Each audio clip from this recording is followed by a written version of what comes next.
الرحمن الرحيم يا أيها الذين آمنوا لا تتخذوا اليهود والنصارى أولياء بعضهم أولياء بعض ومن يتولهم منكم فإنه منهم إن الله لا يهدي القوم الظالمين فطر الذين في قلوبهم مرض يسارعون فيهم يقولون نخشى أن تصيبنا دائرة فعسى الله أن يأتي بالفتح وأمر من عنده فيصبحوا على ما أسروا في أنفسهم نادمين ويقول الذين آمنوا أهؤلاء الذين أقسموا بالله جهد أيمانهم إنهم لمعكم حبطت أعمالهم فأصبحوا خاسرين يا أيها الذين آمنوا من يرتد منكم عن دينه فسوف يأتي الله بقوم يحبهم ويحبونه أذلة على المؤمنين أعزة على الكافرين يجاهدون في سبيل الله ولا يخافون لومة لائم ذلك فضل الله يؤتيه من يشاء والله واسع عليم إنما وليكم الله ورسوله والذين آمنوا الذين يقيمون الصلاة ويؤتون الزكاة وهم راكعون ومن يتول الله ورسوله والذين آمنوا فإن حزب الله هم الغالبون صدق اللہ العظیم۔ محترم حضرات، سامعین کرام، حاضرین مسجد، عزیزوں اور بزرگوں، یہ قرآن مقدس کے چھٹے پارے کی سورہ مائدہ کی پاکیزہ، نورانی، مبارک، بعظمت، مطہر آیتیں ہیں۔ دعا کیجئے رب العزت والجلال ان مقدس آیات کی روشنی میں صحیح اور سچی بات عرض کرنے کی توفیق نصیب فرمائے اور ہم سب کو عمل کرنے کی توفیق عطا فرمائے۔ اللہ تعالیٰ نے ایمان والوں کو نصیحت کرتے ہوئے فرمایا کہ اے ایمان والو، یہودیوں اور عیسائیوں کو اپنا دوست مت بناؤ۔ بعضهم اولیاء بعض، وہ ایک دوسرے کے دوست ہیں۔ ومن یتولہم منکم، اور جو شخص تم میں سے ان سے دوستی کرے گا، فإنہ منہم، تو بے شک وہ انہی میں سے ہوگا۔ ان اللہ لا یہدی القوم الظالمین، یقیناً اللہ تعالیٰ سمجھ نہیں دیتے ان لوگوں کو جو اپنا نقصان کر رہے ہیں۔ قرآن پاک کی ان آیات کا پس منظر یہ ہے کہ حضور انور صلی اللہ علیہ وسلم جب مدینہ طیبہ تشریف لائے تو وہاں یہودی بھی رہتے تھے۔ یہودیوں کے 3 قبیلے تھے، بنو قینقاع، بنو قریظہ، بنو نذیر۔ حضور انور صلی اللہ علیہ وسلم نے وہاں آنے کے بعد یہودیوں سے معاہدہ کر لیا، اور وہ معاہدہ اس بات کا تھا کہ اگر ہمارا کوئی دشمن ہم پر حملہ کرے تو تم اس کی مدد نہیں کرو گے، اگر ہو سکے تم ہمارے ساتھ مل کے اس سے مقابلہ کرنا، اور تمہارا کوئی دشمن تمہارے ساتھ اوپر حملہ آور ہو تو ہم اس کی مدد نہیں کریں گے بلکہ ہم اس کا مقابلہ کریں گے۔ چنانچہ اس معاہدے کے مسلمان تو پابند رہے، مگر یہودی اپنی فطرت کے اعتبار سے غدار ہیں، انہوں نے نبیوں سے غداری کی، تو اپنی طبیعت، اپنی فطرت کی وجہ سے ان لوگوں نے کچھ دنوں تک تو معاہدے کا پاس و لحاظ رکھا، اور بعد میں انہوں نے غداری کرنا شروع کر دی۔ مکے کے جو مشرک تھے ان کے ساتھ ساز باز کرنا شروع کر دی، ان کو مدینے پر حملہ آور ہونے کی دعوت دینا شروع کر دی، اور ان کو اپنی مدد کا یقین دلایا، اور یہاں تک کہ ان کو اپنے قلعے میں بلایا۔ حضور انور صلی اللہ علیہ وسلم کو جب اطلاع ملی تو آپ نے صحابہ کا ایک دستہ روانہ کیا تو وہاں پتہ چلا کہ یہ یہودی اتنے ظالم تھے، یہ ان لوگوں سے بھی ساز باز رکھتے تھے جو بظاہر مسلمان تھے اور حقیقت میں کافر تھے۔ یہ مسلمانوں ہی میں رہتے تھے۔ ایک طرف تو اسلام کے دشمنوں سے غداری کر ساز باز کر رہے ہیں، مکے والوں کو بلا رہے ہیں حملہ کرنے کے لیے، دوسری طرف مسلمانوں سے بھی ملے ہوئے ہیں۔ اور مسلمانوں کا مطلب یعنی منافقوں سے، ورنہ اور ان سے کون ملے گا؟ یعنی جو بظاہر کلمہ پڑھتے تھے اور دل میں کفر رکھتے تھے، وہ مسلمانوں کے اندر شامل تھے، مسلمانوں کی جماعت میں شامل تھے، تو ان سے بھی یہ لوگ آپس میں بات چیت کرتے رہتے تھے۔ اسی طریقے سے ان سے راز معلوم کر لیتے تھے مسلمانوں میں کیا چل رہا ہے، کیا حکمت ہے، اور وہ منافق وہ راز جا کر کے یہودیوں کو کیا کرتے تھے؟ بتا دیتے تھے راز کی باتیں، جس سے مسلمانوں کو نقصان پہنچتا تھا۔ اور یہ منافق دعویٰ کرتے تھے کہ ہم مسلمان ہیں، مگر فائدہ مسلمانوں کو نہیں پہنچا رہے، فائدہ کس کو پہنچا رہے؟ یہودیوں کو، دین کے دشمنوں کو۔ منافق کا مطلب ہی یہی ہوتا ہے، دین کے غدار، ملت کے غدار۔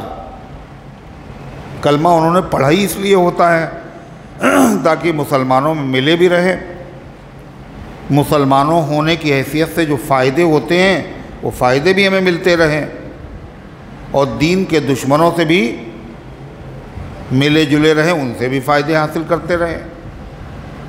تو نبی کریم صلی اللہ علیہ وسلم کو جب اس کا علم ہوا تو حق تعالی شانہ نے قرآن پاک کی یہ آیت نازل فرما دی کہ اے ایمان والو، یہود و نصارہ سے دوستی مت رکھو۔ اس قرآن کی آیت کو سننے کے بعد وہ صحابہ جو مخلص تھے، اور ظاہر صحابہ سب کے سب مخلص تھے، سچے مومن تھے، وہ سب اللہ کا فرمان سنا، حالانکہ ان کے بڑے پرانے تعلقات تھے ان یہودیوں سے۔ ان میں سے ایک صحابی حضرت عبادہ ابن صامت رضی اللہ عنہ، انہوں نے آ کے نقل کیا، اے اللہ کے پیغمبر صلی اللہ علیہ وسلم، یہ تو دین کے دشمن ہیں، لہذا آج سے میرا کسی یہودی سے کوئی تعلق نہیں، اور بڑے پرانے تعلقات، اس لیے جب اللہ کا حکم آ جائے تو پھر اس کے آگے سر جھکانا ایمان والوں کا شیوا ہے، چاہے بظاہر اپنا ظاہری نقصان کیوں نہ ہو، حالانکہ اللہ کے فرمان پر عمل کرنے سے کسی کا نقصان نہیں ہوتا، دنیا کا بھی فائدہ ہوتا ہے، آخرت کا بھی فائدہ ہوتا ہے۔ مگر ان منافقوں کا جو سردار تھا، جس کا نام تھا عبداللہ ابن ابی، وہ منافقوں کا سردار تھا، اور وہ اسلام سے جلتا تھا، مسلمانوں سے جلتا تھا۔ وہ تو وقتی طور پر مسلمان ہو گیا تھا، کاہے کے لیے کہ سامنے سے آ کر مسلمانوں سے مقابلہ کرنے کی طاقت نہیں رہی۔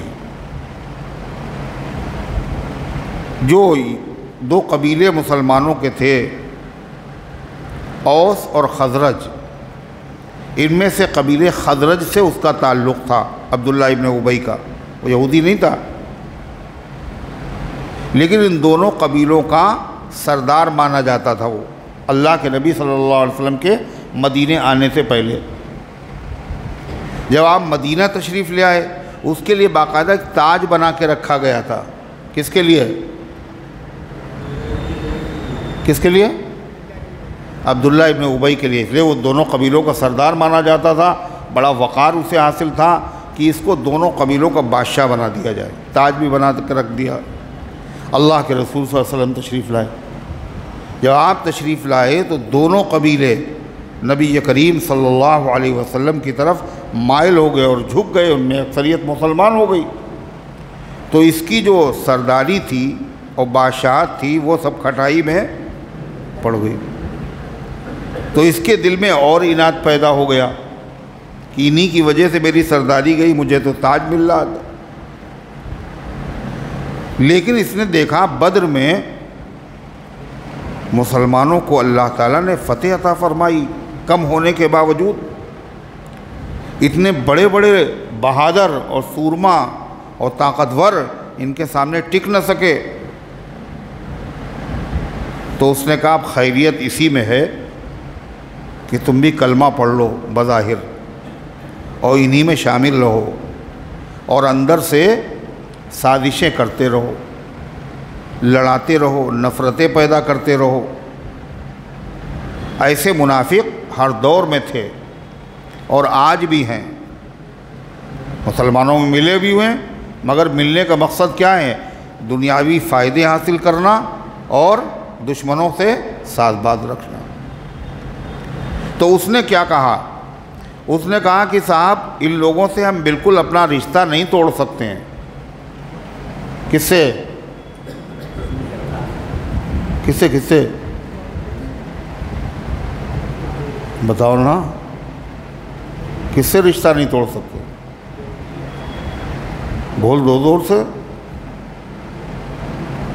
نکاح جیسے نہیں قبول کیا جاتا ہے۔ ارے بتاؤ، قرآن نے کس سے دوستی کرنے سے منع کیا؟ یہود و نصارہ سے۔ یہ آیت نازل ہوئی تو حضرت عبادہ ابن صامت نے کہا بڑے پرانے تعلقات ہیں، مگر ایسے تعلقات کو کیا فائدہ، ہم جوتے کی نوک پہ رکھتے ہیں اللہ کے حکم کے سامنے۔ مگر وہ منافقوں کا جو سردار تھا عبداللہ ابن ابی، اس نے کیا کہا؟ ان لوگوں سے ہم اپنے تعلقات کو ختم نہیں کر سکتے، اس لیے کہ ہمیں خطرہ ہے، ہمیں اندیشہ ہے کہ ہم غریب لوگ ہیں، یہ مالدار لوگ ہیں یہودی، اگر کہیں قحط تحت پڑ گیا، بھوک مری پڑی، خشک سالی ہوئی، پیسہ لینے کی نوبت آئی، تعلقات خراب ہوں گے تو یہ قرضہ بھی نہیں دیں گے، اس لیے ہم ان سے بالکل تعلقات ختم نہیں کر سکتے۔ اللہ تعالیٰ نے اسی کا ذکر کیا ہے قرآن پاک کی ان آیتوں میں، فرمایا یا ایھا الذین آمنوا، اے ایمان والو، لا تتخذوا الیہود والنصارى اولیاء، مت بناؤ یہودیوں اور عیسائیوں کو اپنا دوست۔ اور صرف یہودی اور عیسائی نہیں مراد ہے، بلکہ جتنے غیر ایمان والے ہیں، غیر مذہب والے ہیں، ان سب کو دلی دوست مت بناؤ۔ تو کیا ان سے تعلقات ختم کر دیں؟ کسی غیر ایمان والے سے تعلق ہی نہ رکھیں، اگر بیچارہ غریب ہو اس کی مدد بھی نہ کریں، اگر وہ مر رہا اس کو پانی نہ پلائیں، کہ یہ تو اسلام کی تعلیم ہو ہی نہیں سکتی۔ ادھر کہا جا رہا ان سے تعلق نہ رکھو، اور دوسری طرف کیا ہے کہ کوئی بھی انسان کیا جانور بھی اگر سسک رہا ہے، بلک رہا ہے، اس کو پانی پلا دو گے تو تمہیں ثواب ملے گا۔ ایک کتے کو پانی پلانے پر، کتے کے بچے کو پانی پلانے پر اللہ نے مغفرت کر دی۔ تو پھر اس کا کیا مطلب ہوا؟ جو لوگ اس کو غیر مسلم جب سنتے ہیں تو کیا کہتے ہیں؟ اسلام میں بڑی سختی ہے، مسلمانوں سے کہہ دیا ان سے بالکل تعلق ہی نہ رکھو۔ وہ اگر قرآن کا ترجمہ پڑھیں گے تو یہی آیت پڑھ لی خالی ایک طرف، تو انہوں نے اپنے طور پر طے کر لیا بڑا کٹر مذہب ہے اسلام، اس نے ماننے والوں سے کہہ دیا ان سے دوستی نہ کرو۔ اور مسلمان اگر پڑھے گا اس آیت کو تو کیا کہے گا کہ یہاں تو بتایا جا رہا کہ دوستی نہ کرو، اور دوسری طرف ہم دیکھتے ہیں نبی کریم صلی اللہ علیہ وسلم کی مبارک سیرت، صحابہ کا عمل، کہ آپ صلی اللہ علیہ وسلم نے ان کے ساتھ کیسی کیسی رعایتیں کی ہیں اور کیسے اخلاق سے آپ نے ان کے ساتھ معاملہ کیا ہے۔ آپ ان کی عیادت کرنے بھی گئے، یہودی کی نہیں گئے؟ آپ نے جو پتھر برسا رہے تھے ان کے لیے بد دعا نہیں کی بلکہ دعائیں کی ہیں۔ آپ صلی اللہ علیہ وسلم نے یہودیوں سے قرضہ لیا بھی ہے۔ جب آپ کا انتقال ہوا تو آپ کی جو زرہ تھی وہ ایک یہودی کے وہاں گروی رکھی ہوئی تھی۔ جب حضور پاک صلی اللہ علیہ وسلم کی بد دعا سے مکے میں قحط پڑا اور لوگ بلیاں اور کتے تک کھانے لگے، مردار کھانے لگے، تو حضرت ابو سفیان جو ایمان والے نہیں تھے وہ آئے، انہوں نے کہا آپ تو کہتے ہیں کہ رشتہ داروں سے اچھا سلوک کیجئے، آپ کی قوم مر رہی ہے، آپ کو کیسے گوارا ہے، آپ دعا کر دیجئے، یعنی یقین ہے کہ آپ کی دعا قبول ہوگی۔ آپ نے دعا قبول کر دی، آپ نے دعا فرما دی، خشک سالی ختم ہو گئی۔ ان کی مدد کرنے کے لیے جنہوں نے غلہ بند کیا تھا، جن صحابی نے، ان نے کہا غلہ جانے دو۔ حضرت فاروق اعظم کو دیکھیے، انہوں نے یہودیوں اور وہ عیسائی جو سلطنت اسلامی میں رہتے تھے اور بوڑھے ہو گئے تھے، کمر جھک گئی تھی، بھیک مانگ رہے تھے، کہ کیا بات یہ بھیک کیوں مانگ رہا ہے؟ کہا یہ ٹیکس دینا ہے اس کو، اور ٹیکس کے پیسے نہیں ہیں اس کے پاس، اس لیے بھیک مانگ رہا ہے۔ فاروق اعظم کا فرمان جاری ہوا کہ ایسے کسی بھی ذمی ہو، کسی بھی غیر ایمان والے سے جس کی عمر زیادہ ہو چکی ہو، تو اس سے ٹیکس نہ لیا جائے، ٹیکس ختم۔ یہ کیا ہے؟ رعایت ہے یا نہیں ہے؟ کھلی ہوئی، باقاعدہ وظیفے دیے ہیں۔ تو ایک طرف اسلام کی یہ تصویر ہے، اور دوسری طرف کہا جا رہا ہے کہ دوستی نہ کرو۔ اس کا مطلب یہ ہے پورے قرآن پاک کا جب آدمی مطالعہ کرے گا مختلف قسم کی آیات کا، تو اس کے سامنے یہ نوعیت آئے گی کہ انسان کے آپس میں دو آدمیوں کے، دو قبیلوں کے، دو برادریوں کے جو تعلقات ہوتے ہیں، وہ تعلقات ایک طرح کے نہیں ہوتے، چار طرح کے ہوتے ہیں۔ کئی طرح کے ہوتے ہیں؟ چار طرح کے۔ ایک تعلق ہوتا ہے، اس کو کہا جاتا ہے مواسات۔ مواسات کے معنی ہمدردی، انسانی ہمدردی۔ بیمار ہے عیادت کرو، بھوکا ہے کھانا کھلا دو، پیاسا ہے پانی پلا دو، ننگا ہے کپڑے پہنا دو۔ مواسات، یہ تمام غیر مذہب والوں کے ساتھ کیا ہے؟ یہ جائز ہے، ہمدردی کرو، بشرطے کہ وہ اسلام کا مخالف نہ ہو، اسلام سے جنگ آزما نہ ہو، زہر نہ پھیلا رہا ہو۔ ضرورت مند ہے اس کی مدد کرو، پڑوسی ہے اس کا خیال کرو، چاہے غیر مسلم ہو۔ ان اصابہ خیر حنیتا وان اصابہ شر عزیتا، اگر غیر مسلم پڑوسی ہے، خوشی ہو تو مبارکباد دو، اور غمی ہو تو تعزیت کرو، تسلی دو اس کو۔ اسلامی تعلیم ہے۔ اگر تمہارا پڑوسی غیر ایمان والا ہی ہے اور وہ بھوک سے مر رہا ہے تو تم مومن نہیں، اگر بھوک سے مر رہا ہے تم نے اسے نہیں کھلایا، ہے یا نہیں؟ تو یہ ہے مواسات۔ ایک ہے، ایک تعلق کو کہتے ہیں مدارات، مواسات، مدارات۔ مواسات جائز، مدارات کے معنی ظاہری خوش خلقی، ظاہری اخلاق سے ملنا۔ یہ کیا ہے؟ کہ یہ بھی جائز ہے۔ اچھے اخلاق سے جب پیش آؤ گے تو کیا ہوگا؟ وہ تم سے نفرت نہیں کریں گے، محبت کرنے پر مجبور ہو جائیں گے، اور ایسی محبت کرنے پر مجبور ہوں گے تمہیں تبلیغ نہیں کرنا پڑے گی، وہ خود ہی اسلام میں بولیے داخل ہو جائیں گے۔ اسلام جو پھیلا ہے وہ کس سے پھیلا؟ لوہے کی تلوار سے نہیں، اخلاق کی تلوار سے۔ چند صحابہ آئے تھے چائنا میں، کاروبار کرنے آئے تھے، تبلیغ کرنے نہیں آئے تھے۔ وہ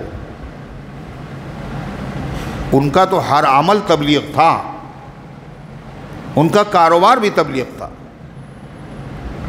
تو صاحب انہوں نے کاروبار کیا، اور ایسا دیانت والا، ایسا ایمانداری کا، اچھی اچھی چیزیں اور مناسب پیسے اور خالص چیزیں، نہ دھوکہ نہ دہی، ساری پبلک انہی کی خریدار بن گئی۔ اور چائنا کے جو لوگ تھے ان کی دکانوں پہ سناٹا ہو گیا، لیں گے تو انہی سے لیں گے۔ اب ظاہر بات ہے جب سناٹا ہوگا تو کیا ہوگا؟ وہ محبت کریں گے، دشمنی۔ پبلک تو دوست ہو بن گئی، مگر دکاندار کیا بن گئے؟ دشمن بن۔ کیوں؟ ان کے فائدے پہ اثر پڑ رہا ہے۔ حکومت سے شکایت کی، کہ صاحب جب سے یہ آئے ہیں غیر مذہب والے لوگ اور ہمارا بازار ٹھنڈا ہو گیا ہے اور یہ پتہ نہیں کیا کرنا چاہتے ہیں، حکومتیں بھی اندھی ہوتی۔ چنانچہ انہوں نے کیا کیا، لوگ چیخ رہے ہیں، مظاہرے ہو رہے ہیں، اور اسی کے ساتھ ساتھ تباہی مچ رہی ہے، مگر وہ اندھے بھی ہیں اور بہرے بھی ہیں، ان کو نہ سنائی دے رہا ہے اور نہ دکھائی دے رہا ہے۔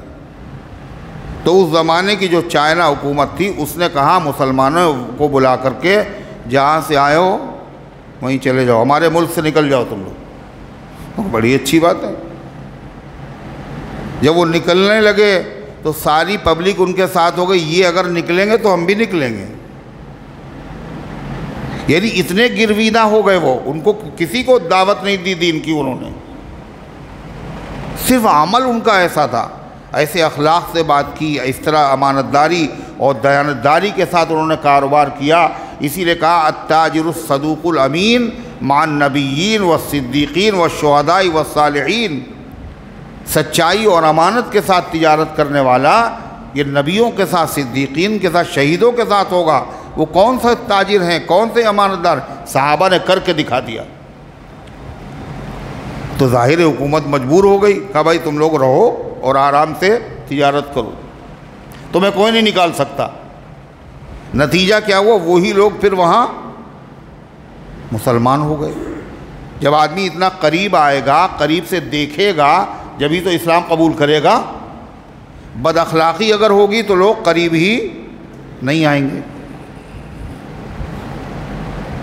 سن 6 ہجری تک، یعنی 13 سال مکے میں اور 6 سال مدینے میں، مسلمانوں کی تعداد کتنی تھی پتہ ہے؟ 1400۔ کتنی؟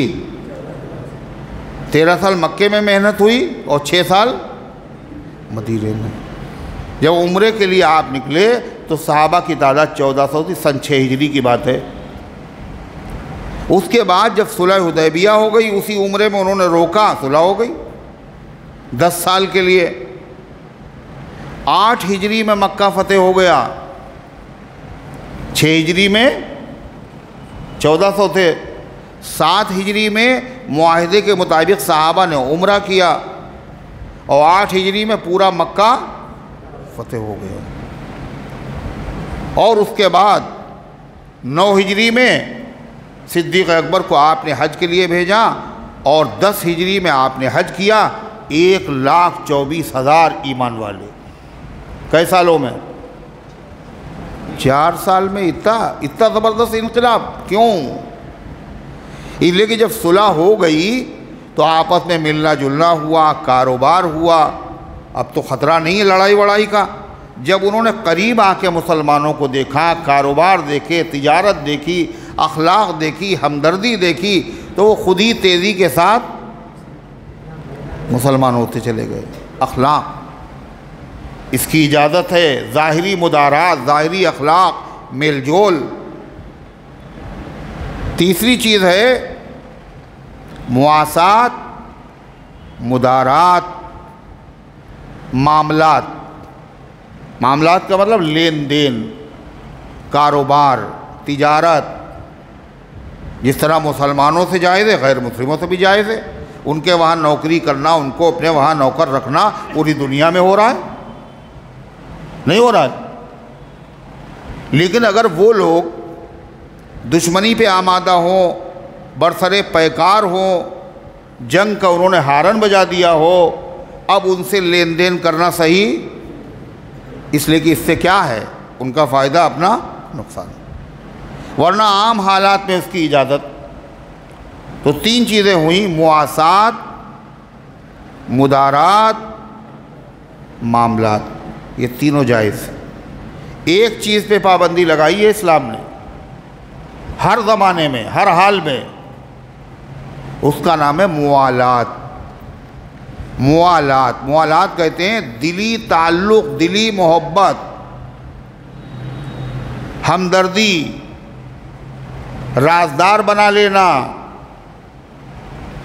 اس سے منع کیا اسلام نے، اور اسلام نے جو منع کیا وہ مسلمانوں کے فائدے کے لیے کیا، اسلام کے لیے نقصان دہ نہیں ہے ان سے دلی تعلق رکھنا۔ کس کے لیے نقصان دہ ہے؟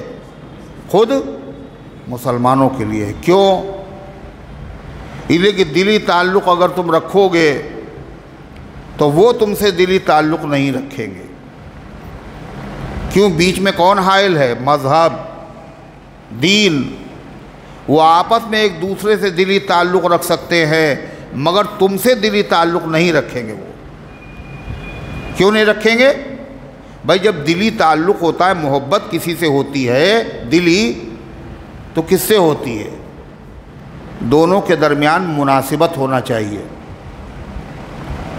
اگر مناسبت ہے تو دلی محبت ہوگی، مناسبت نہیں ہے تو بولو دلی محبت ہوگی؟ مناسبت ضروری ہے۔ یہودی کو یہودی کے ساتھ مناسبت ہے، اس لیے کہ اس کا مذہب بھی وہی، اس کا مذہب بھی وہی۔ عیسائی کو عیسائی کے ساتھ مناسبت ہے، اس کا مذہب بھی وہی، اس کا مذہب بھی وہی۔ لیکن اسلام سے یہودیوں کو مناسبت نہیں، وہ کٹر دشمن ہیں۔ عیسائی بہت بڑے دشمن ہیں۔ اسی لیے جتنی بھی غیر ایمان والے ہیں ان میں لاکھ اختلافات ہوں، چاہے جتنی نفرتیں ہوں، لیکن اسلام کے مقابلے میں وہ سب کیا ہوتے ہیں؟ ایک ہو جاتے ہیں۔ کیوں؟ ان میں مناسبت ہے اور ہم میں ان میں مناسبت نہیں ہے۔ اگر کسی مسلمان کا ان سے دلی تعلق ہے، اس کا مطلب یہ ہے اس آدمی کو ان سے مناسبت ہے، اور جب ان سے مناسبت ہے تو اس کا مطلب کفر کی محبت اس کے دل میں ہے اور اسلام کی نفرت اس کے دل میں۔ ارے ہے یا نہیں؟ نتیجہ کیا ہوگا؟ محبت کرتے کرتے کرتے کرتے کفر کی نفرت ختم ہو جائے گی، اور بالآخر آدمی کیا کرے گا؟ اپنے مذہب کو بھی قربان کر دے گا۔ لو میرج ہو رہی ہے نا، انہوں نے کہا ایسے تو نہیں ہم شادی کریں گے، مذہب بھی اپنا چھوڑو۔ کہنے ٹھیک ہے یہ بھی ہو جائے گا۔ ہو رہا نہیں ہو رہا؟ کتنی مسلمان لڑکیاں غیر مسلم لڑکوں کے ساتھ کیوں گئیں؟ آپ بتائیے سبب کیا تھا؟ قرآن کے فرمان کی مخالفت۔ دلی تعلق تم نے رکھا کیوں؟ دلی محبت کیوں کی تم نے؟ اس لیے کہ المرء علی دین خلیلی، آدمی اپنے دوست کے مذہب پہ ہوتا ہے۔ جس سے محبت ہوتی ہے تو اس کی ہر چیز خراب لگتی ہے نا، بولو ہر چیز اچھی لگتی ہے۔ اگر عیب بھی اس میں ہے وہ بھی اچھا لگ رہا ہے، اور جس سے نفرت ہوتی ہے تو اس کی اچھی چیزیں بھی کیا ہوتا ہے؟ خراب لگتی ہیں۔ اگر آپ ہرا چشمہ لگا لیں آپ اور اس کے بعد دیکھیں آپ تو کیا ہوگا؟ ہر چیز آپ کو لال دکھائی دے گی، کچھ لال کچھ پیلی، سب ہری، سب ہری ہے نہیں مگر دکھ رہی ہے۔ کیوں؟ چشمہ آپ نے لگایا ہے، یہ محبت کا چشمہ ہے۔ اور اگر نفرت کا چشمہ لگاؤ گے تو کیا ہوگا؟ ہر چیز میں آپ کو بری معلوم ہوگی۔ محبت کا چشمہ ہے، ہر چیز آپ کو اچھی معلوم ہوگی۔ تو غرضے کہ اللہ تعالیٰ نے فرمایا اے ایمان والو، یہود و نصارہ کو اپنا دلی دوست مت بناؤ، ہمراز۔ کیوں؟ بعضهم اولیاء، بعض وہ ایک دوسرے کے دوست ہیں، اور تمہارا مذہب الگ ہے، تمہارے دوست دلی کبھی نہیں ہو سکتے۔ تمہارے مذہب کے خلاف اگر کوئی بات ہوگی، خفیہ میٹنگ ہوگی، تو وہ تم سے آ کے بتانے نہیں آئیں گے، آپس میں ایک دوسرے کو بتا دیں گے۔ ارے ہے یا نہیں؟ وہ ایک دوسرے کے دوست ہو سکتے ہیں۔ کیوں؟ دوستی کے لیے مناسبت شرط ہے، اور دونوں میں مناسبت ہے۔ الکفر ملت واحدہ، کفر کیا ہے؟ ایک مذہب ہے، یعنی وہ بھی غیر ایمان والے، وہ بھی غیر ایمان والے، وہ بھی مسلمان نہیں، وہ بھی مسلمان نہیں ہے، تو اسلام کے مقابلے میں سب کیا ہے؟ ایک ہے۔ اللہ کہتا وَمَن يَتَوَلَّهُم مِّنكُمْ، اور جو تم میں سے ان سے دلی محبت کرے گا، یہ خطرے کی گھنٹی ہے، یہ خطرے کی گھنٹی ہے۔ ان سے محبت، دلی محبت کا مطلب یہ ہے آپ کو ان کی دشمنی، اسلام دشمنی کے باوجود آپ کو ان سے انسیت ہے، تعلق ہے، مناسبت ہے۔ اور جب مناسبت آپ کو ان سے، اسلام دشمن ہونے کے باوجود، تو اس کا مطلب اسلام کی محبت آپ کے اندر پھر ویسی نہیں جیسی ہونا چاہیے۔ اسلام نے جو اس سے منع کیا، اس کے بعد بھی کوئی عقل کا اندھا یہ کہے کہ اسلام میں مسلمانوں سے یہ کہا جاتا ہے کہ محبت کر کے لوگوں کو مسلمان بناؤ، ہے نا، پہلے شادی کرو اور پھر ان کو مسلمان بناؤ۔ اسلام میں یہ کہا ہے، اسلام میں تو ایسی تعلیم، ان سے دلی محبت کرو نہیں۔ اور لوگوں میں غلط مشہور بھی ہے، کسی غیر ایمان والی لڑکی کو اگر مسلمان کر لیں گے ہم اور شادی کر لیں گے تو ایک حج ایک عمرے کا ثواب ملے گا، بالکل نہیں ملے گا۔ آپ غلط۔ جو ایمان والا بنے وہ سچے دل سے ایمان لائے۔ اگر کسی مفاد کی خاطر وہ ایمان لایا، کسی فائدے کی خاطر اگر ایمان لایا تو اس کو کچھ بھی ثواب نہیں ملے گا۔ سچے دل سے اگر وہ ایمان لے آیا فائدے ہی کے تحت، مسلمان تو مانا جائے گا لیکن اس کو ثواب اسلام لانے پہ نہیں ملے گا۔ وہ اسلام کی خاطر ایمان نہیں لایا ہے بلکہ وہ تو اپنے مفاد کی خاطر لایا ہے۔ اس لیے اسلام میں کوئی ایجنٹ نہیں ہے، کوئی دلال نہیں ہے۔ اور حالانکہ دوسرے مذہب میں کیا ہے کہ اگر ہمارے مذہب میں آ جاؤ گے تم، ہم تمہیں یہ دیں گے اور یہ دیں گے اور یہ دیں گے۔ ارے ہے یا نہیں؟ اسلام میں کیا ہے؟ جو نہیں ہونا چاہیے وہ ہے اسلام میں۔ وہ بیچارہ سب کچھ چھوڑ چھاڑ کے اپنا آ گیا، مذہب بھی چھوٹا، جائیداد بھی چھوٹی، اقربا بھی چھوٹے، مگر مسلمان ہونے کے باوجود مسلمان اس سے اپنی لڑکی کا رشتہ کرنے کے لیے بولو تیار نہیں۔ رشتہ نہیں، نیا مسلمان، ہم پرانے مسلمان، ہے نا، اپنے گھر میں ٹھکانہ دینے کے لیے تیار نہیں۔ تو اگر کوئی مسلمان ہوتا ہے تو دولت کی وجہ، یہاں دولت ہے ہی نہیں، دولت کی پوچھتے نہیں، خیریت نہیں پوچھتے۔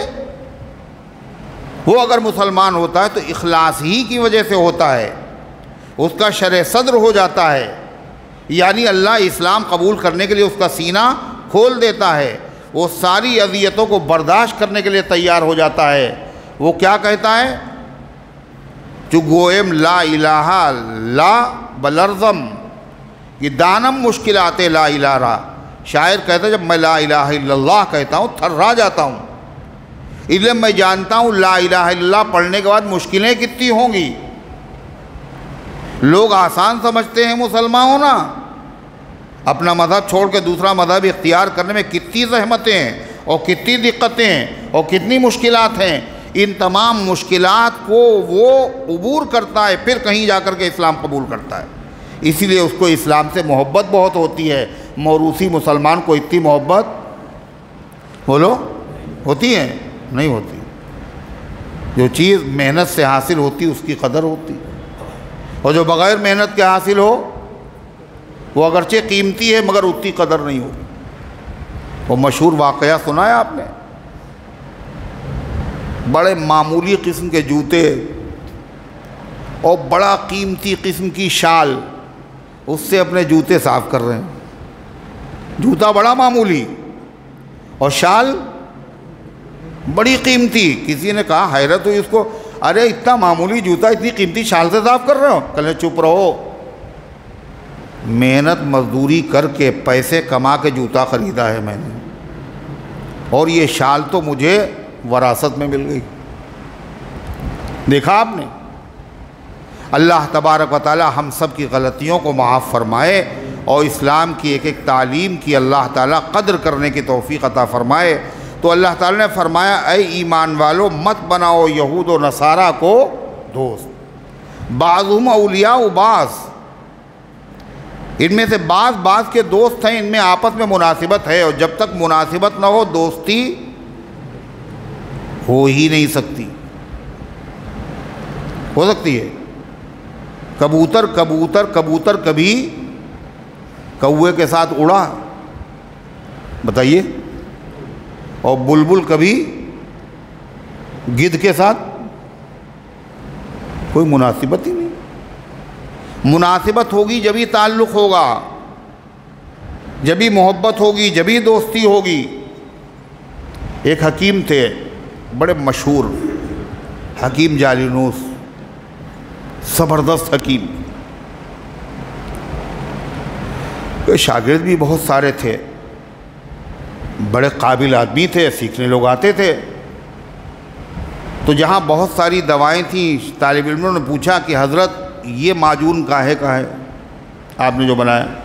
کہنے یہ پاگل پن کا علاج ہے. اس میں اگر آدمی مجنون ہو جائے، پاگل ہو جائے، تو یہ معجون کھانے سے ٹھیک ہوتا ہے. پھر ایک دن وہ گئے کہاں؟ پاگل خانے. دیکھے وہ معائنہ کرے، کچھ مریض بھی ہوں گے وہاں، اسی لیے ان کو بلایا گیا ہوگا. تو ایک پاگل کے بعد جب وہ پہنچے تو وہ ہنسنے لگا، ان کو دیکھ کے مسکرانے لگا. تو جب وہ واپس آئے وہ تو کہنے لگے اپنے شاگرد سے وہ والا معجون اٹھا لاؤ. کون سا معجون؟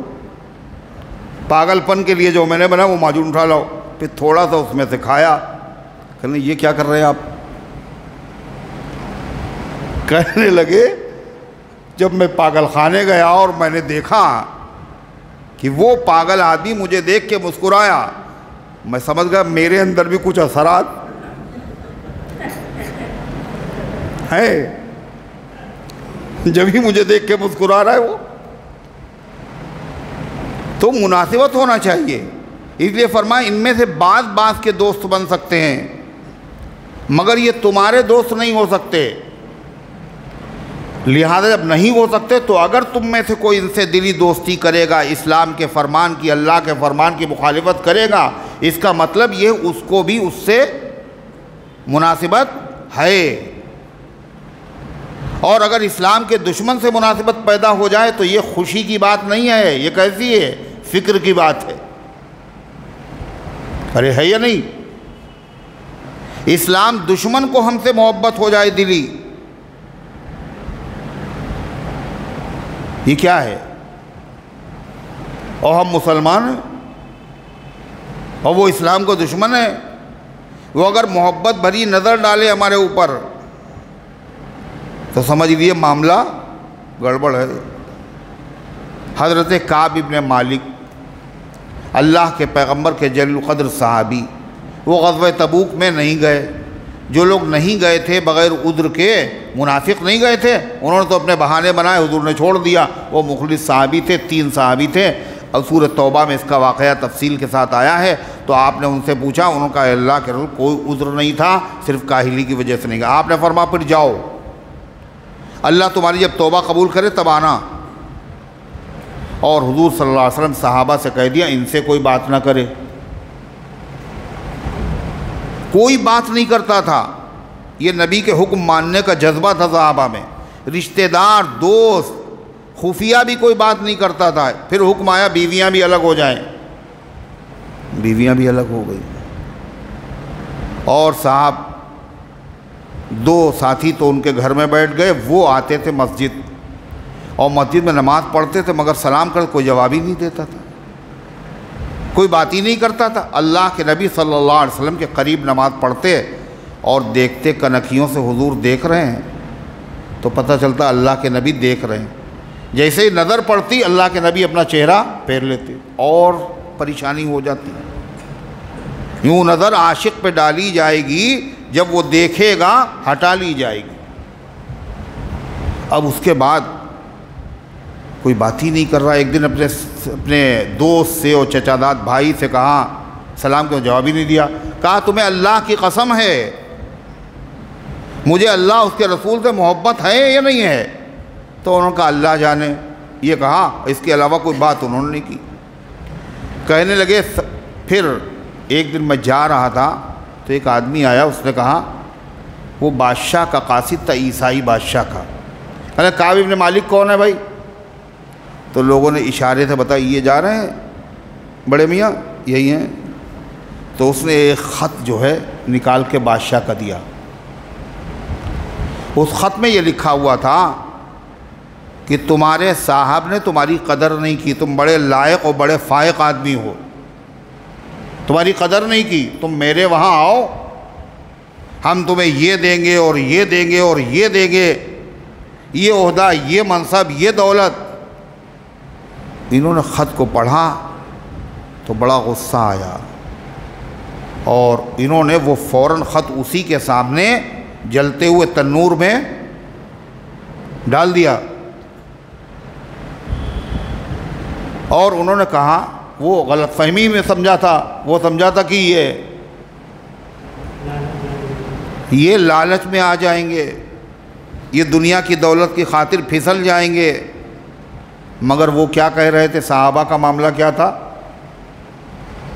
سودا کیسے ہو کسی اور خریدار کے ہاتھ، سودا کیسے ہو کسی اور خریدار کے ساتھ، جو بھی تھا بیچ دیا سید ابرار کے ہاتھ۔ ہم اللہ کے نبی کے ہاتھ بک چکے ہیں، اب کسی سے کوئی ہمیں نہیں خرید سکتا۔ تو وہ رونے لگے، اللہ یہ منزل آ گئی، دشمن لالچ والی نظر ڈال رہے ہیں میرے اوپر کہ ہم ان کے ساتھ مل جائیں گے۔ ایسے کامل ایمان والے۔ بعد میں 50 دن گزرے تو غرضے کی ان کی توبہ کی قرآن میں آیتیں نازل ہو گئی۔ تو اگر دشمن ہم سے لالچ رکھتا ہے تو اس کا مطلب کیا ہے؟ کچھ ہمارے اندر کمی ہے نا، ورنہ وہ مایوس ہو جاتا۔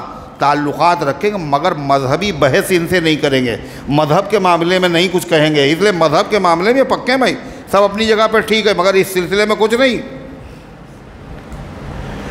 اللہ فرماتا وَمَن يَتَوَلَّهُم مِّنكُم، جو ان سے دلی محبت کرے گا تو وہ انہی میں شمار ہوگا، اس کا حشر بھی انہی کے ساتھ ہوگا۔ وہ اگر منافق ہے تو منافق وہ بھی ہے۔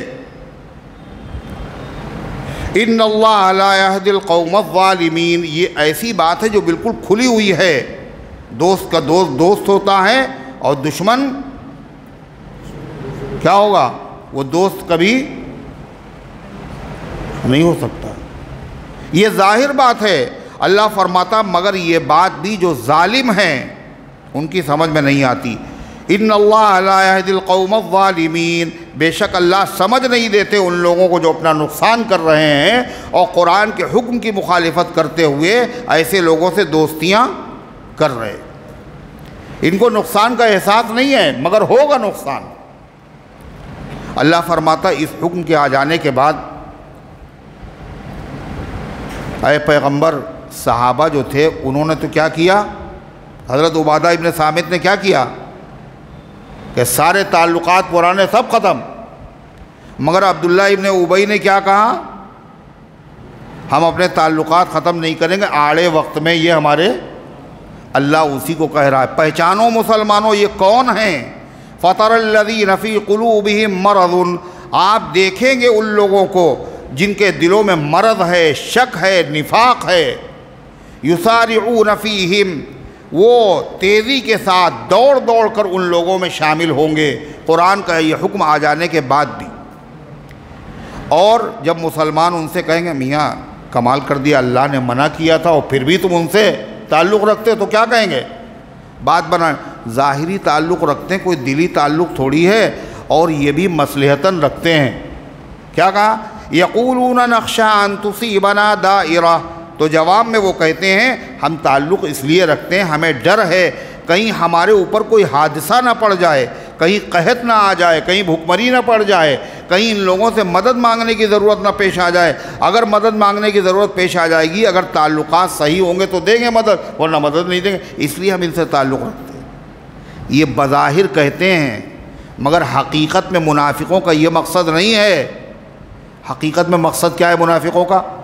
وہ منافق سمجھ رہے ہیں کہ یہودیوں کی اور مکے کے مشرکین کی آپس میں ساز باز چل رہی ہے، گٹھ جوڑ ہونے والا ہے اسلام کے خلاف، اور ہمیں امید ہے اسلام کے دشمن مسلمانوں پر غالب آ جائیں گے اور اسلام و مسلمان مغلوب ہو جائیں گے۔ تو ایسے وقت میں وہ کیا کریں گے؟ ہمارے ساتھ اچھا معاملہ نہیں کریں گے، اس لیے ان سے بنائے رکھو، وہی جیتنے والے ہیں اور وہی غالب آنے والے ہیں۔ اس لیے ہمیں ڈر ہے کہیں کوئی مصیبت نہ آ جائے، یہ مطلب ہے مصیبت آنے کا، یعنی اسلام پر کہیں مصیبت نہ آئے، مسلمانوں پر مصیبت نہ آ جائے۔ اگر اسلام مسلمانوں پر مصیبت آئی تو کم سے کم ہم ان کے سگے تو رہیں گے، وہ تو ہمیں اپنا لیں گے۔ یہ سوچ رہے ہیں، یہ سوچ کس کی ہو سکتی ہے بتائیے؟ کس کی ہو سکتی؟ مسلمان کی ہو سکتی؟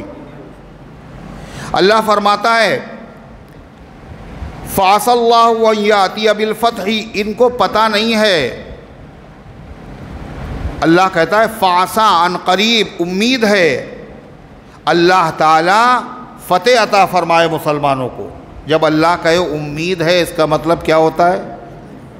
بولو، اللہ کا وعدہ ہے۔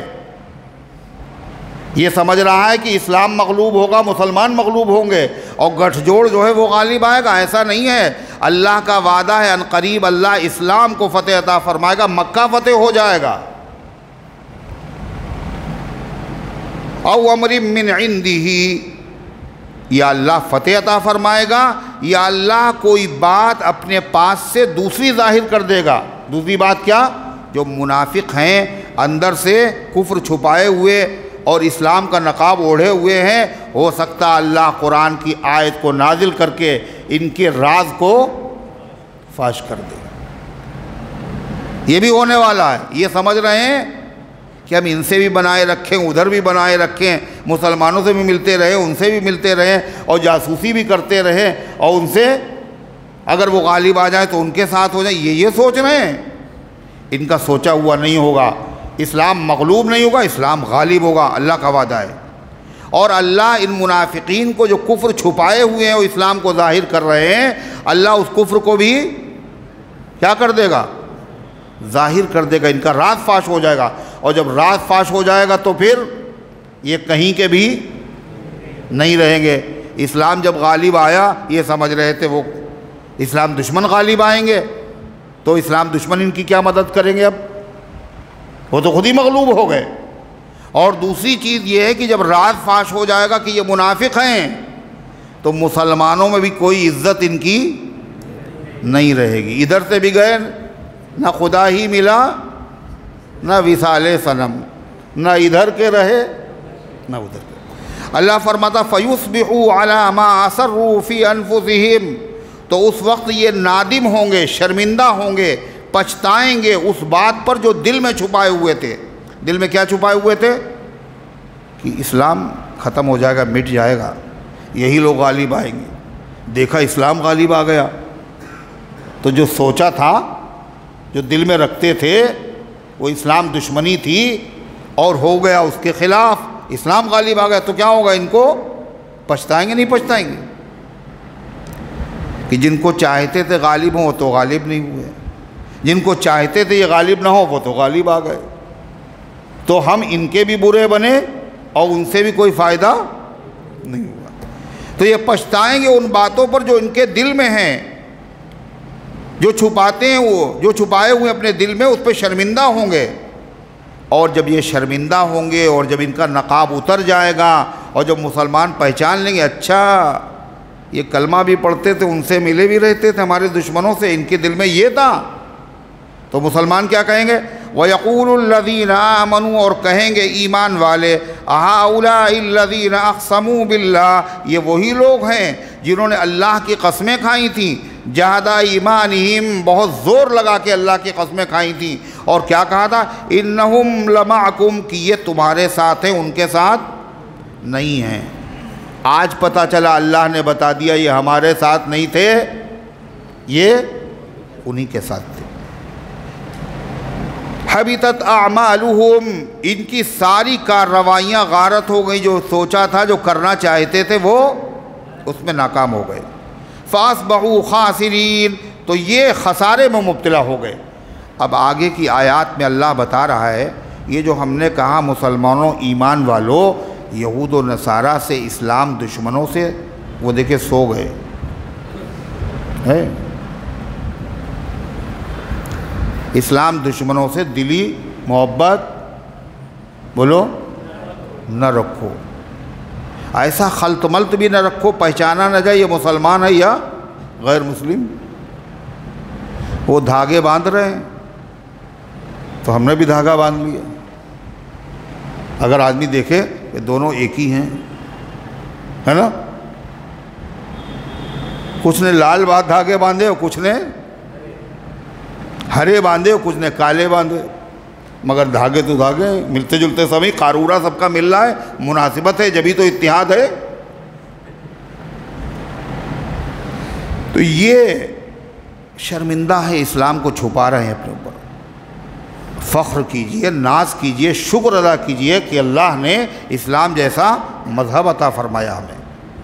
تو اللہ تعالیٰ فرماتا ہے یہ جو منع کیا گیا دلی محبت مت کرو، اس سے ہمارا نقصان نہیں ہے اور اسلام کا بھی اس سے بولو نقصان نہیں ہے۔ نقصان کس کا ہے؟ دلی محبت کرنے والے مسلمان کا نقصان ہے۔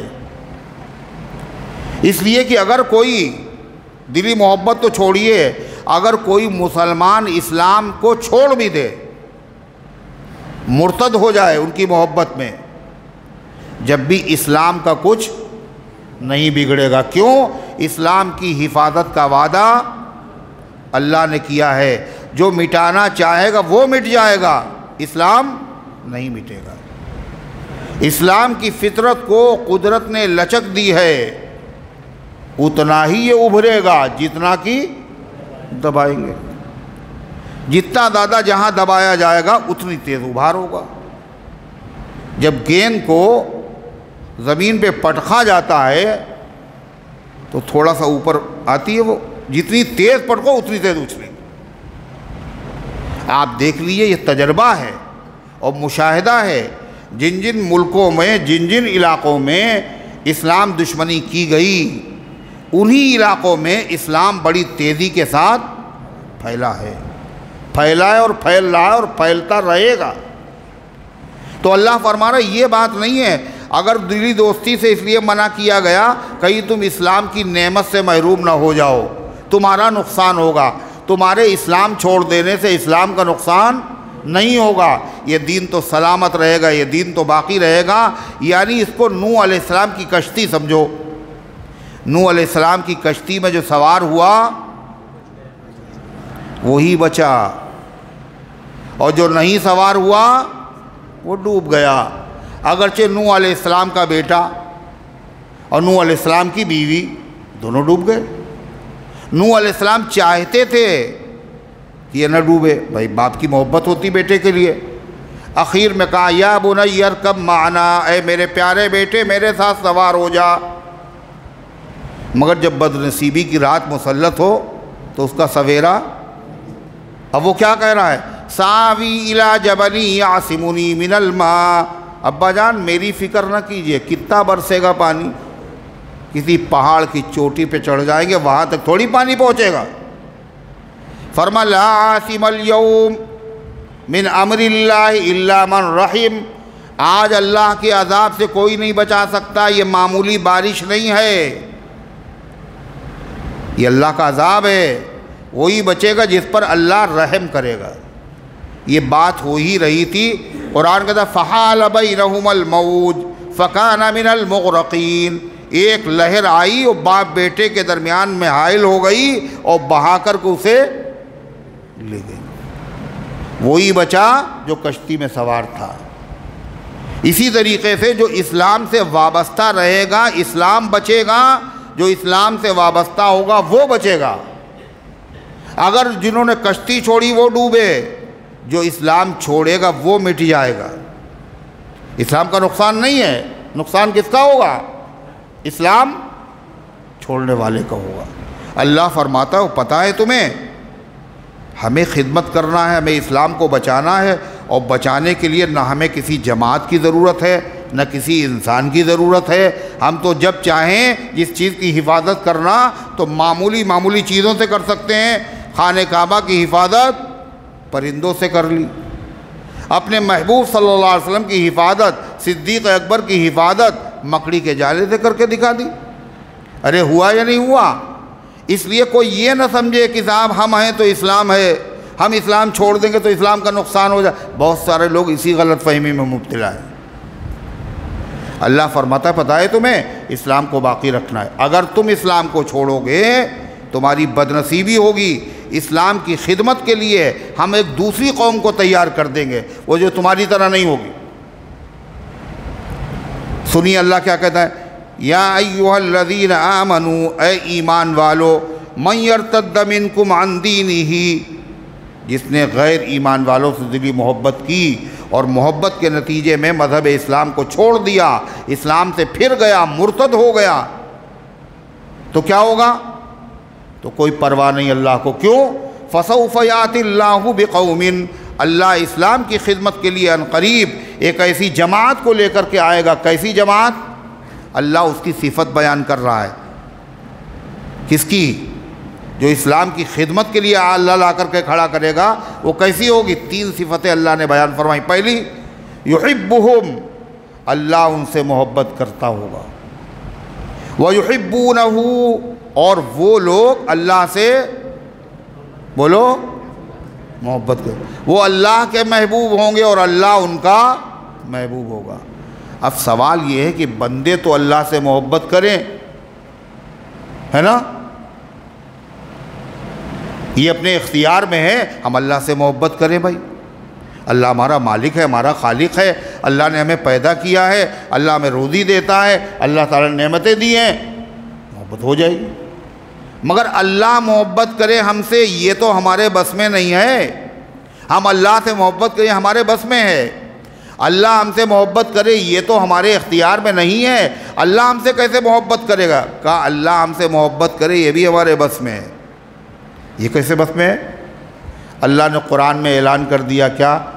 ان کنتم تحبون اللہ فاتبعونی یحببکم اللہ، اگر تم اللہ سے محبت کرتے ہو تو میری پیروی کرو، نبی کی سنتوں پر جان دے دو، نبی کی سنتوں کو اپنا لو، نتیجہ کیا ہوگا؟ یحببکم اللہ، اللہ تم سے محبت کرنے لگے گا۔ اس کا مطلب قرآن بتا رہا ہے اسلام کی خدمت کے لیے جو قوم آئے گی وہ اللہ سے محبت کرے گی اور اللہ ان سے محبت کرے گا، یعنی وہ سنتوں کی پابند ہوگی، فرائض نہیں، ایک ایک سنت کی پابند ہوگی۔ ایک صفت۔ دوسری صفت کیا بتائی؟ اذلۃ علی المؤمنین، وہ ایمان والوں کے لیے بڑے نرم ہوں گے، یعنی ایمان والوں میں اگر کبھی جھگڑا ہوگا، ان میں آپس میں کبھی اختلاف ہو جائے گا تو وہ قابو میں آ جائیں گے۔ قابو میں آنے کا مطلب اختلاف ختم کر دیں گے۔ کیسے ختم کر دیں گے؟ کیا کہہ دیں گے؟ حق تو اگرچہ میرا ہے مگر اختلاف کو ختم کرنے کے لیے اپنا حق کیا کر دیں گے؟ چھوڑ دیں گے، بھائی تم ہی رکھو۔ ایسے ہوں گے وہ لوگ۔ اور حدیث میں آتا ہے اللہ کے نبی صلی اللہ علیہ وسلم نے فرمایا میں جنت کے بالکل بیچوں بیچ میں جو محل ہوگا میں اس کو دلانے کی ذمہ داری لیتا ہوں، میں دلاؤں گا اس کو۔ کس کو؟ جو آدمی جھگڑے کو ختم کرنے کے لیے اگرچہ حق پہ ہو اپنا حق کیا کر دے؟ چھوڑ دے۔ میں جنت میں اس کو محل دلاؤں۔ کہاں؟ وسط جنت میں، جو بہت قیمتی حصہ ہے، میں گارنٹی لیتا ہوں، اللہ کے نبی نے فرمایا۔ صحابہ کا معاملہ یہی تھا، ان میں اختلاف تو ضرور ہوا مگر وہ اختلاف ایسا نہیں تھا، آپس والا اختلاف تھا، ان کا اخلاص کی خاطر تھا۔ کسی نے فائدہ اٹھانا چاہا تو انہوں نے کیا کر دیا؟ اس کو منہ توڑ جواب دیا۔ حضرت علی و حضرت معاویہ رضی اللہ عنہ کو اختلاف ہوا، حضرت علی حضرت معاویہ کی تعریف کر رہے ہیں اور حضرت معاویہ حضرت علی کی تعریف کر رہے ہیں، پھر لڑے کائے کے لیے تھے؟ کہا جس کو ہم سمجھ رہے تھے حق، علی اس کو نہیں سمجھ رہے تھے، جس کو علی حق سمجھ رہے تھے اس کو ہم غلط سمجھ رہے تھے۔ اللہ راضی ہوگا ہم سے، اللہ کی رضا کے لیے۔ اسی عین اختلاف کے درمیان میں عیسائی بادشاہ نے خط لکھا حضرت معاویہ رضی اللہ عنہ سے کہ ہم سے مل جاؤ، علی کا کام تمام کر دیں ہم۔ حضرت معاویہ رضی اللہ عنہ سمجھ گئے اور خط میں لکھا، اے لعین، اے مردود، اے رومی کتے، علی میرے بھائی ہیں، اگر غلط نظر سے تم نے ان کے لشکر کو دیکھا تو ان کے لشکر سے مقابلے کے لیے جو سب سے پہلے سپاہی نکلے گا اس کا نام معاویہ ہوگا۔ وہ تو تھرا کے کپا کے رہ گیا، وہ حوصلے اس کے پست ہو گئے۔ کیوں؟ یہ کیا ہے؟ اذلۃ علی المؤمنین، یہ ایمان والوں کے لیے بڑے نرم ہیں۔ کیسے نرم تھے؟ انتقال ہوا کس کا؟ حضرت زبیر رضی اللہ عنہ کا۔ کس کا؟ زبیر، حضور صلی اللہ علیہ وسلم کے پھوپھی زاد بھائی، اور قرضہ بہت تھا ان پہ۔ انہوں نے وصیت کی اپنے بیٹے کو قرضہ ادا کر دینا میرا۔ تو زبیر رضی اللہ عنہ کی وفات کے بعد حضرت جعفر کے بیٹے حضرت عبداللہ ابن جعفر ان سے ملے۔ کون؟ حضرت زبیر کے بیٹے، اور کہنے لگے تمہارے اوپر میرے باپ کا قرضہ ہے 80,000۔ تو ان کو کوئی بات نہیں، لے لینا، حضرت زبیر کا قرضہ، میرے باپ کا قرضہ تمہارے اوپر ہے 80,000۔ کوئی بات نہیں، لے لینا۔ دوسرے دن پھر ملاقات کی، کہنے غلطی ہو گئی، میرے باپ کا قرضہ آپ کے اوپر نہیں ہے، آپ کا قرضہ میرے باپ کے اوپر ہے۔ کہنے کوئی بات نہیں، میں نے معاف کیا۔ دیکھ رہے ہیں آپ کتنا؟ 80,000۔ کہنے آپ کے اوپر، کہنے لے لینا۔ دوسرے دن کیا کہہ رہے ہیں؟ میرے باپ کا نہیں ہے آپ کے اوپر پیسہ باقی، آپ کا پیسہ میرے باپ کے اوپر باقی، آپ کو قرض ہمیں ادا کرنا ہے۔ کہنے کوئی بات، میں نے معاف کر دیا، کوئی مسئلہ ہی نہیں۔ تو انہوں نے کہا معاف کیا کر دیا ہم سے؟ تو انہوں نے کہا قرضہ ہم تو بھائی ادا کریں گے۔ کہنے مرضی ہے تو دے دینا ہے، لے لینا۔ کہا نہیں آپ کا ہے، تو کہنے معاف کیا۔ کہنے معافی نہیں ہمیں چاہیے، ہم ادا کریں۔ کہنے تو دے دینا، کوئی مسئلہ ہی نہیں۔ فرما اذلۃ علی المؤمنین عزۃ علی الکافرین، اللہ فرماتا ہے ان کی پہلی صفت کیا ہے؟ وہ اللہ سے محبت کرتے ہوں گے۔ دوسری صفت، اللہ ان سے بھی محبت کر رہا ہوگا۔ تیسری صفت، وہ ایمان والوں کے حق میں بڑے نرم ہوں گے۔ عزۃ علی الکافرین، اور کافروں کے معاملے میں بڑے گرم اور بڑے سخت ہوں گے۔ کاہے میں؟ دینی معاملے میں، مذہبی معاملے میں، کہیں سے کوئی ان کو نرمی نہیں پائے گا آدمی ان کے اندر، کہیں پانی نہیں مرے گا ان میں، کہیں وہ دب کر کے معاملہ نہیں کریں گے۔ اللہ تعالیٰ جیسے کہ حضرت معاویہ رضی اللہ عنہ کیا لکھ دیا؟ اے کتے، یہ کیا ہے؟ یہ ان سے معاملہ تھا۔ اللہ تعالیٰ فرماتا ہے پانچویں صفت، یجاہدون فی سبیل اللہ، خالی محبت نہیں کریں گے، وظیفے نہیں پڑھیں گے، بلکہ جان سے، مال سے اللہ کے دین کی خدمت کے لیے کیا کریں گے؟ جہاد کریں گے۔ یجاہدون فی سبیل اللہ۔ اور چھٹی صفت، ولا یخافون لومۃ لائم، اور کسی ملامت کرنے والے کی، لعن طعن کرنے والے کی، برا بھلا کہنے والے کی پرواہ، دین پر عمل کریں گے۔ تو جب آدمی کسی تحریک سے وابستہ ہوتا، کوئی تحریک چلتی ہے، کوئی انجمن، کوئی نیا پروگرام لے کے جب آدمی چلتا ہے تو اس میں دو لوگوں سے سابقہ ہوتا ہے، ایک دشمنوں سے اور ایک اپنے لوگوں سے۔ دشمنوں پہ تو وہ غالب آ جاتا ہے، مگر اپنے لوگ اس کی ٹانگ کھینچتے ہیں، برا بھلا کہتے ہیں، ملامت کرتے ہیں، لعن طعن کرتے ہیں۔ اس سے تحریک فنا ہو جاتی، آدمی کا دل ٹوٹ جاتا ہے اور وہ تحریک ناکام ہو جاتی ہے۔ اللہ فرماتا ہے یہ عجیب قسم کے لوگ ہیں، جہاد کریں گے، یہ دشمنوں پہ غالب آئیں گے، اپنے لوگ اگر ان کو ملامت بھی کریں گے تو ملامت کا کوئی اثر ان پر نہیں ہوگا، یہ اسی کام میں جیسے لگے تھے ویسے ہی لگے رہیں گے۔ اب یہ جو اللہ نے بتایا قرآن میں، یہ پہلے سے بتا دیا، اگر دین کو تم چھوڑ دو گے تو دین کا نقصان نہیں ہوگا، دین کی خدمت کے لیے اللہ ایک قوم کو کھڑا کرے گا اور وہ ایسی ہوگی، ایسی ہوگی، ایسی، پہلے سے خدا نے بتا دیا۔ اور یہ ہونا تھا۔ اللہ کے رسول صلی اللہ علیہ وسلم کی وفات ہوتے ہی لوگ مرتد ہو گئے، جھوٹا نبوت کا دعویٰ کرنے لگے، زکوٰۃ دینے سے انکار کر دیا، 7 قبیلے مرتد ہو گئے۔ حضرت عائشہ صدیقہ رضی اللہ عنہ فرماتی ہیں ایک طرف تو اللہ کے نبی کی وفات کا صدمہ، اور دوسری طرف ہر طرف ارتداد پھیل گیا، لوگ مرتد ہو گئے۔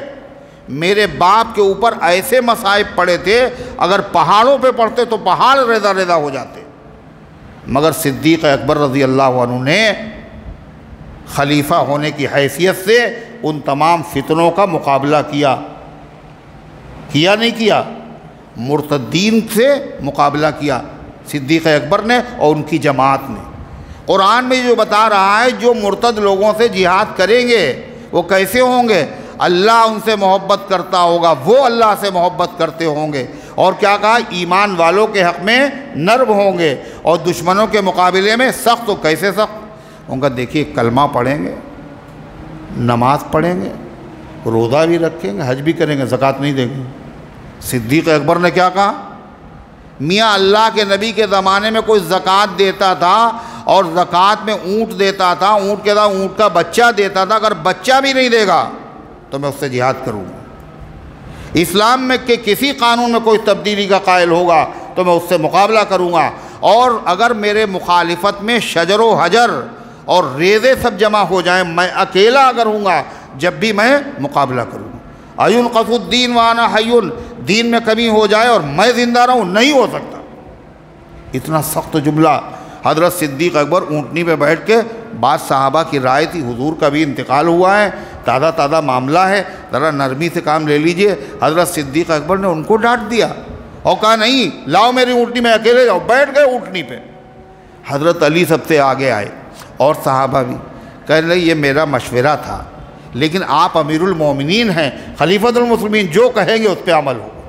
اور صدیق اکبر نے اس طوفان کا اندازہ کر لیا کتنا خطرناک ہے۔ مطلع ظلمات پر صبح درخشاں دیکھ لی، تو نے قطرہ اٹھا کر نبض طوفان دیکھ لی۔ امام اہل سنت رحمۃ اللہ علیہ فرماتے ہیں اتنے مشکل حالات تھے، دین کا بقا مشکل تھا، اگر ان کی جگہ پہ کوئی اور خلیفہ ہوتا تو دین کا بقا مشکل تھا۔ حضرت ابو ہریرہ کہتے ہیں ابو بکر صدیق نہ ہوتے تو اللہ کی عبادت نہ ہوتی۔ کسی نے کہا یہ کیسے کہہ رہے ہیں آپ؟ تو انہوں نے کہا کہ دین ہی باقی نہ رہتا۔ بھئی نماز میں تبدیلی ہو، زکوٰۃ نہیں دیں گے، کل کہتے کچھ روزہ نہیں رکھیں گے، کچھ کہتے ہم حج نہیں کریں گے، تو دین کا مذاق بن گیا تھا۔ صدیق اکبر نے کوئی نرمی نہیں اور مقابلہ کیا، اور سارے مرتدین کا فتنہ 2 سال کے عرصے میں کیا کیا؟ دفع۔ اب اس میں جو تھے ایک تو دشمن سامنے، دوسرے جو اپنے لوگ تھے وہ کہہ رہے تھے ابو بکر صدیق یہ جو کر رہے ہیں ٹھیک نہیں ہے، اتنی فوج باہر بھیج رہے ہیں اور ہر طرف دشمن پھیلے ہیں، مدینہ خالی ہو جائے گا، حضرت زید کا لشکر، اسامہ کا لشکر بھیج رہے ہیں، مدینہ خالی ہوگا، لوگوں کی نگاہیں جمی، اندر بھی دشمن باہر بھی دشمن۔ اپنے لوگ ملامت کر رہے تھے، مگر صدیق اکبر نے کسی کی ملامت کی پرواہ نہیں کی، اور جب مقابلہ کیا اور سارے فتنے ختم ہو گئے تو ہر ایک کی زبان پر تعریف ہی تعریف تھی۔ یہ ہم نے شروع میں برا سمجھا مگر آخر میں تعریف تھی۔ اور ابو بکر تو وہاں کھڑے تھے جہاں نبی کھڑے ہوتے، جہاں نبی کھڑے ہوتے ہیں، ایسا عزم، ایسا ارادہ۔ ایک صاحب کہتے ہیں میں مدینے پہنچا تو دیکھا ایک صاحب کھڑے ہوئے اور بغل میں دوسرے صاحب، اور بڑا مجمع ہے، تو دوسرے صاحب جو ہیں وہ پیشانی چوم رہے ہیں، ایک آدمی کے متھا چوم رہے ہیں۔ تو میں نے کہا یہ کون صاحب ہے جن کا متھا چوما گیا؟ کہنے تم نہیں جانتے؟ کہنے ہم باہر سے آئے۔ کہنے یہ ابو بکر ہیں۔ یہ کون ہے جنہوں نے متھا چوما؟ کہا یہ حضرت عمر ہیں۔ یہ متھا اس بات پر چوم رہے ہیں کہ تم نے مرتدین سے جو جہاد کیا ہے، فتنوں کو جو قلع قمع کیا ہے، اس کامیابی پر ہم تمہیں مبارکباد دے رہے ہیں۔ اللہ تعالیٰ کیا فرما رہا ہے؟ یہ پہلے ہی خدا نے قرآن میں بتا دیا ایسا ہوگا، تو گویا کہ یہ جو صفات اللہ نے بیان فرمائی ہیں یہ کس کی ہیں؟ صدیق اکبر اور ان کے لشکر کی ہیں۔ اور کوئی اندھا اگر صدیق اکبر کو برا کہے تو اس کا مطلب کیا ہوا؟ اس کا مطلب کیا ہوا؟ وہ صدیق اکبر کا نہیں، وہ اسلام کا، قرآن کا، خدا کا دشمن ہے۔ اللہ فرماتا ہے ذالک فضل اللہ یؤتیہ من یشاء، یہ اللہ کا فضل ہے، اللہ جس کو چاہتا ہے عطا فرماتا ہے۔ واللہ واسع علیم، یہ کسی کی محنت سے نہیں ملتا، کسی کے ذاتی کمال نہیں ہے، یہ صفات، یہ اوصاف، یہ کامیابی اللہ کا فضل ہے، اللہ جس کو چاہتا ہے عنایت فرماتا ہے۔ اور فرمایا واللہ واسع علیم، اللہ بہت وسعت والا ہے اور بہت علم والا ہے۔ اللہ ان گزارشات کو قبول فرمائے، عمل کرنے کی توفیق عطا فرمائے۔ اللہم صلی علی سیدنا وعلی آل سیدنا کما تحب و ترضى عدد ما تحب و ترضى۔ اللہم انت السلام ومنک السلام تبارک یا ذا الجلال والاکرام۔ اے اللہ ہم سب کی حاضری کو اپنی رحمت سے قبول فرما، اے اللہ اس درس قرآن کو اپنی رحمت سے قبول فرما، اے اللہ اس درس قرآن کی برکت سے اے اللہ پورے علاقے پر اپنی رحمتوں کا نزول فرما، شرور اور فطر سے حفاظت فرما، اے اللہ عقائد، اعمال، اخلاق کی اصلاح فرما، اے اللہ جو بیمار ہیں، جنہوں نے پرچے دیے ہیں، جنہوں نے زبانی کہا ہے، یہ جو حاجت مند ہے انہوں نے اپنی حاجتیں لکھی ہیں، تجھے خوب پتہ ہے اے اللہ، ان سب کے نیک مقاصد میں کامیابی نصیب فرما، بیماروں کو شفا عطا فرما، اے اللہ عالم اسلام میں امن و امان قائم فرما، اے اللہ دشمنان اسلام کی سازشوں سے پوری امت کی حفاظت فرما، اے اللہ جنہوں نے تیرے حبیب صلی اللہ علیہ وسلم کی شان میں گستاخیاں کی ہیں، اے اللہ تو ان کو عبرتناک سزا عطا فرما، جو ان کے حامی ہیں اے اللہ ان سے بھی اے اللہ ان کو بھی کیفر کردار تک پہنچا دے، اے اللہ اپنے نبی کی عظمت کا بول بالا فرما، اے اللہ مساجد، مدارس، مراکز اسلامیہ کی حفاظت فرما، جو ہمارے ملک میں نفرت کی آگ لگانا چاہتے ہیں اے اللہ ان کے منصوبوں کو خاک میں ملا دے، اے اللہ جو دنیا سے جا چکے ان سب کی مغفرت فرما، ہم سب کو اسلام پر زندہ رکھ، ایمان پر موت دے، ایمان والوں کے ساتھ حشر فرما، آمین یا رب العالمین۔